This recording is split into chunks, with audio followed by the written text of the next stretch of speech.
Le mariage de Figaro, écrit par Beaumarchais et publié en 1778, est une comédie en 4 actes qui se déroule dans l'Espagne du XVIIIe siècle. Cette pièce théâtrale emblématique est une satire sociale acérée qui met en lumière les conflits de classe, les intrigues amoureuses et les enjeux de pouvoir. À travers une galerie de personnages hauts en couleur, Beaumarchais dépeint avec habileté les relations complexes entre maître et valet, exposant ainsi les abus de privilèges et critiquant ouvertement les structures sociales de l'époque. Le récit du mariage de Figaro nous offre ainsi une exploration captivante des thèmes universels tels que l'amour, la justice et la lutte contre l'oppression, tout en offrant une analyse subtile des travers de la société aristocratique du XVIIIe siècle. L'histoire s'ouvre avec le château du comte Almaviva, où Figaro, un domestique, et Suzanne, une autre domestique, s'apprêtent à se marier.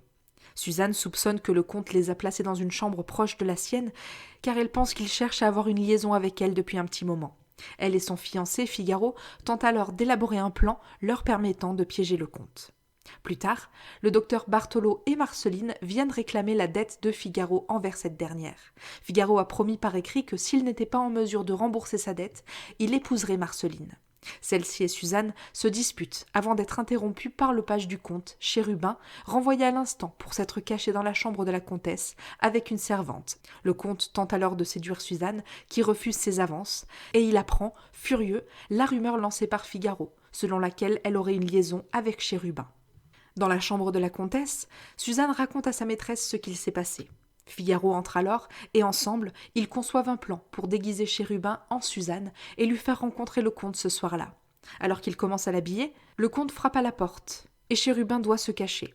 Le comte va chercher un instrument pour forcer la porte et pendant ce temps, Chérubin saute par la fenêtre dans un parterre de fleurs en contrebas.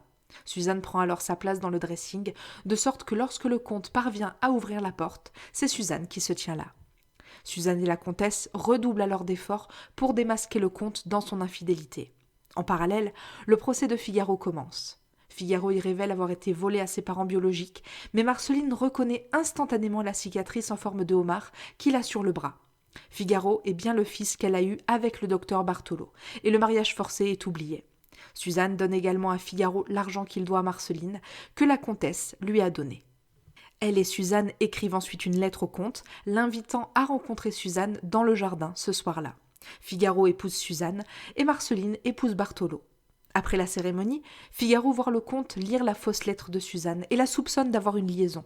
Il se met profondément en colère contre sa femme et décide de se venger des deux dès ce soir-là. Cette nuit, dans le jardin, Figaro livre un monologue pestant contre l'aristocratie et détaillant à quel point sa vie a été dure.